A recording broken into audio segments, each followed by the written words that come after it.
Hey there, everyone. It's GG Sober Sun. April 1st, AA Thought for the Day from the 24-Hour Day Book. Since I've been in AA, have I made a start toward becoming more honest?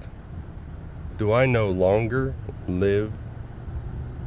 have to lie to my loved ones? Do I try to have meals on time, and do I try to earn what I make at work? Am I trying to be honest? Have I faced myself as I really am? And have I admitted to myself that I am no good by myself, but have to rely on God to help me do the right thing?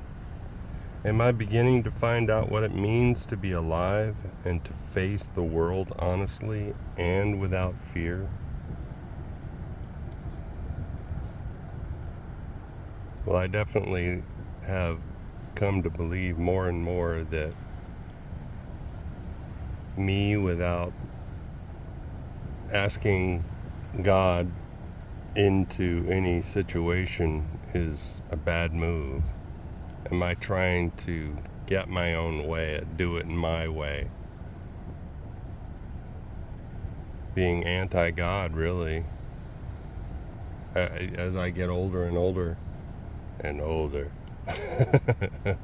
I notice more and more how futile that is. The more wisdom I gain, the more I realize that it's utterly futile to do things without God, in my own strength, in my own power, in my own experience. My experience is only to learn, not to puff me up. Come on. My experience is only to share, not to puff me up. That's tweetable right there, or Xable, whatever it's called now. Meditation for the day. God is all around us. His spirit pervades the universe, and yet we often do not let His spirit in. We try to get along without His help, and we make a mess of our lives. We can do nothing of any value without God's help. All our human relationships depend on this. When we let God's Spirit rule our lives, we learn how to get along with others and how to help them. This is so true. When I let God's Spirit rule my life, I learn how to get along with others and how to help them. And again, experience strength and hope that is often talked about in the rooms of recovery. That's what it's all about. In God's hands, the dark past is the greatest possession you have. It can avert misery and death for others. If I'm trying to share my experience in my own strength and in my own supposed wisdom,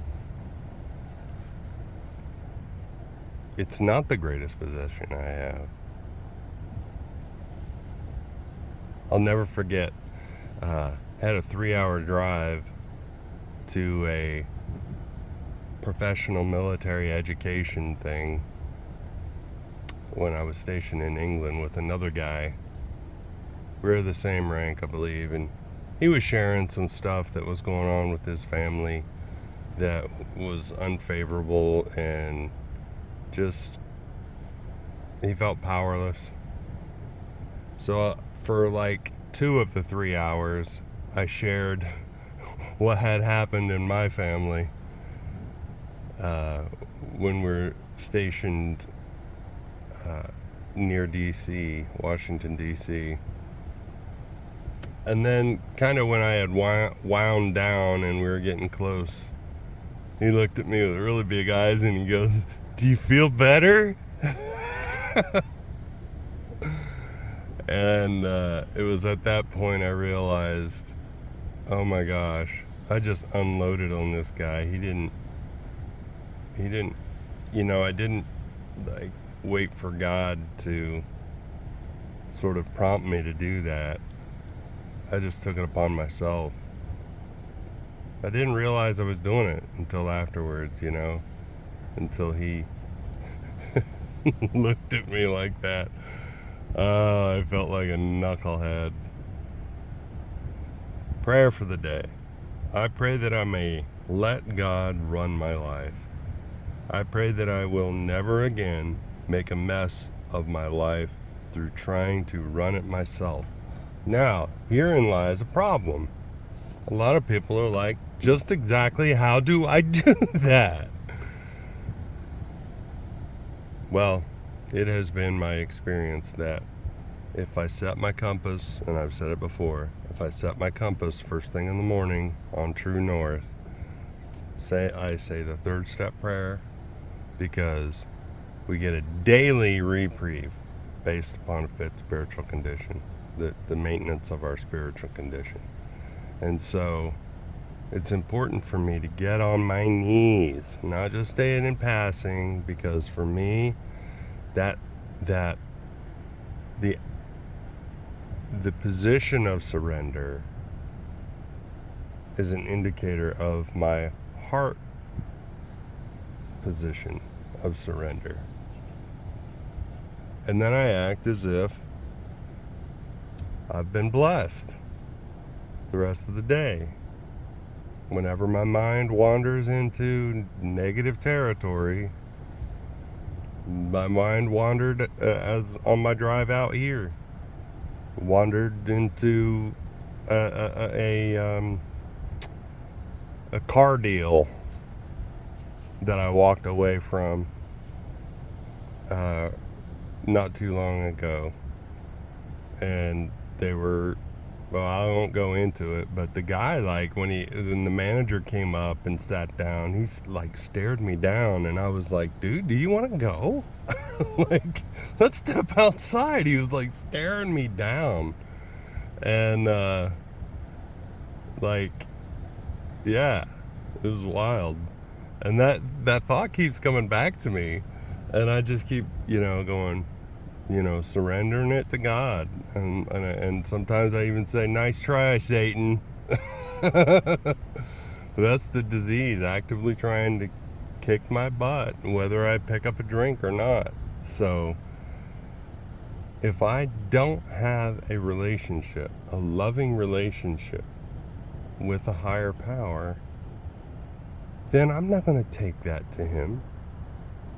I'm not going to say, God, you got to take care of this, because he's done so many times in the past. Now it may resurface, but that's just the enemy speaking to me through my flesh, for the lack of a better term, serving up thoughts to my conscious mind, trying to get me to bite on it and get that adrenaline surge rush, because I'm as addicted to adrenaline or excitement or anger and the chemicals, the internal drugstore that produces, as I am and was alcohol. So knowing what to do with those emotions and the internal drugstore that it produces is what's referred to by Bill Wilson as emotional sobriety.